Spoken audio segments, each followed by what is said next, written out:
तो दोस्तों मौजूदा परिस्थिति में भारत की पॉलिसी को आप समझ पा रहे होंगे। टेट फॉर टैट की पॉलिसी यहाँ पर चल रही है, जिसने जैसा किया उससे तत्काल भारत पनिश कर देता है। अभी हम लोग अगर फ्रांस की बात करें तो फ्रांस हमारा बहुत बड़ा सहयोगी है, काफी पुराना दोस्त है और इन फ्यूचर भी इसमें कोई दो मत नहीं है कि सबसे बड़े दोस्तों में से एक फ्रांस का नाम रहेगा। फ्रांस के साथ भारत का फ्यूचर काफी ज्यादा डिपेंड करता है। लेकिन अभी सडनली देखने के लिए मिला कि फ्रांस की तरफ से भारत का एक मामले को लेकर विरोध किया गया और भारत के लिए सीधे सीधे चेतावनी भरे शब्दों का इस्तेमाल किया।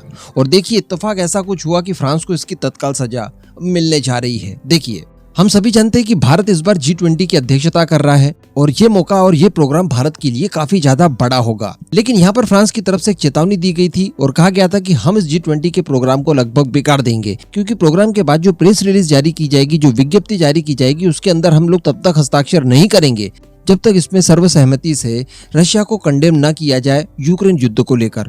और हम सभी जानते हैं कि ये स्थिति भारत के लिए काफी ज्यादा गंभीर हो सकती है। कारण यह है कि रशियन डेलीगेशन भी भारत में रहेगा और रशिया के राष्ट्रपति व्लादिमीर पुतिन भी काफी ज्यादा संभावना है कि इस कार्यक्रम में अटेंड करने के लिए पहुंचेंगे। अब ऐसी परिस्थिति में जब ज्वाइंट प्रेस स्टेटमेंट जारी किया जाएगा आखिरी में और वहां पर रशिया के लिए निंदा भरे शब्दों का अगर इस्तेमाल किया जाएगा तो ये भारत के लिए सही नहीं होगा। वैसे ही भारत तो न्यूट्रल बैठा है, ना इधर है ना उधर है, तो ऐसी परिस्थिति में भारत नहीं चाहता था कि ऐसी किसी भी तरह का कोई स्टेटमेंट दिया जाए। लेकिन फ्रांस ने शर्त रख दी कि हम लोग हस्ताक्षर तभी करेंगे जब रशिया की निंदा इसमें की जाए। अब इसको लेकर दोस्तों देखिए कि फ्रांस को एक बहुत ही तगड़ी सजा मिलने जा रही है भारत की तरफ से। जी हाँ, अभी कुछ ही समय पहले हम लोगों ने देखा कि एयर इंडिया के लिए टाटा कंपनी की तरफ से 250 की संख्या में एयरबस कंपनी से प्लेन खरीदे गए। इसको लेकर बड़ी भारी भरकम डील भी हुई। इसके अलावा अमेरिका से भी 220 प्लेन खरीदे गए, जिसको लेकर ये सारे पश्चिमी देश, अमेरिका, इनके राष्ट्रीय अध्यक्ष ऐसे खुश हो रहे थे मानो पहली बारिश में मेंढक खुश होते हो। लेकिन इसके अतिरिक्त भी भारत की कुछ प्लानिंग थी जिसमें फ्रांस फिट बैठ रहा था।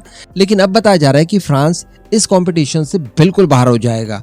चलिए आगे जानते हैं कि एक्चुअली क्या खबर निकल कर आई है। वीडियो को एकदम एंड तक देखते हुए चैनल को सब्सक्राइब जरूर कर दीजिएगा। तो दोस्तों हम सभी जानते हैं कि भारतीय वायुसेना के पास जो पुराने ट्रांसपोर्ट विमान है यानी हॉकर सिडनी वाले, इनको रिप्लेस करने के लिए 50 की संख्या में नए C295 एयरक्राफ्ट का ऑर्डर दिया गया था एयरबस को। इसके अतिरिक्त कोस्ट गार्ड ने भी रिक्वेस्ट की कि उन्हें भी जरूरत है कम से कम 6 यूनिट, उनके लिए भी C295M चाहिए। तो इस तरह से कुल ऑर्डर कर दिया गया था 56 का, यानी 56 एयरक्राफ्ट C295 एयरबस से भारत खरीदने जा रहा था। अब एयरबस हम जानते हैं कि यूरोपियन कंसोर्टियम की कंपनी है, जिसमें फ्रांस एक प्रमुख देश है, जिससे कि इन्हें काफी ज्यादा फायदा हो सकता था। अब इस डील को कुछ इस तरह से किया गया कि भैया शुरुआती 15 यूनिट तो एयरबस डायरेक्टली बनाकर भारत भेजेगा, लेकिन उसके बाद जो 40 यूनिट्स बचेंगे उन्हें भारत में टाटा डिफेंस के साथ मिलकर लोकल मैन्युफैक्चरिंग करनी होगी, जिससे कि हमारे यहाँ जॉब्स जनरेट हो।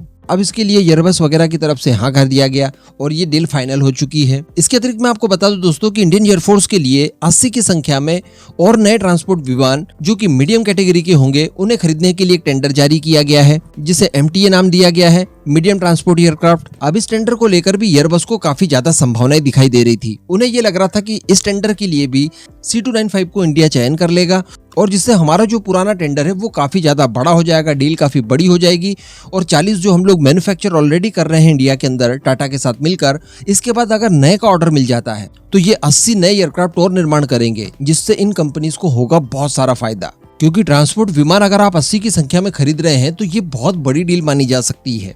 लेकिन दोस्तों यहाँ पर भारत ने कुछ कंडीशंस रख दी है और कंडीशंस कुछ ऐसी रखी गई है जिससे कि एयरबस इसमें अप्लाई कर ही नहीं सकता। जी हाँ, एयरबस का जो C295 है, जो कि भारत के लिए M वेरिएंट बनाया जा रहा है, ये मैं आपको बता दूं कि 7 से लेकर 9 टन का वजन उठा सकता है। इतना पेलोड इसमें आप ले जाकर इसे उड़ा सकते हैं। लेकिन जो भारत की तरफ से MTA टेंडर जारी किया गया है, जिसके तहत भारतीय वायुसेना के लिए 80 यूनिट्स परचेस की जाएंगी, उसके लिए भारत की तरफ से कैटेगरी रखी गई है 18 से लेकर 30 टन कैपेसिटी वाला। यानी एक ऐसा मीडियम क्लास ट्रांसपोर्ट एयरक्राफ्ट हमें चाहिए जो कि 18 से लेकर 30 टन तक का पेलोड उठाने में सक्षम हो, जिसमें C295 फिट ही नहीं बैठता। इसके अतिरिक्त एक और ऑप्शन है एयरबस के पास, लेकिन वो ज्यादा हेवी हो जाता है, वो 30 के अबव जाकर पेलोड उठाने की क्षमता रखता है, तो उसे भी हम लोग नहीं खरीदेंगे। वो भी स्टैंडर्ड से बाहर हो जाएगा, क्योंकि हमें 18 से लेकर 30 टन के बीच में ही कोई एयरक्राफ्ट चाहिए। तो कहने का मतलब यहाँ पर एयरबस अप्लाई ही नहीं कर पाएगा स्टैंडर्ड को लेकर, जिससे फ्रांस को होगा सीधा सीधा नुकसान और भारी भरकम नुकसान। तो फिर इसे आप इत्तेफाक कहें या जानबूझकर की गई कार्रवाई कहें, जो भी कहें, यहाँ पर फ्रांस को भारत का विरोध करना काफी ज्यादा महंगा साबित हुआ। एक तो यूक्रेन वॉर की वजह से ऑलरेडी ये जो पश्चिमी देश हैं ये काफी सफर कर रहे हैं, इनके लिए एनर्जी सोर्सेस काफी ज्यादा महंगे हो चले हैं।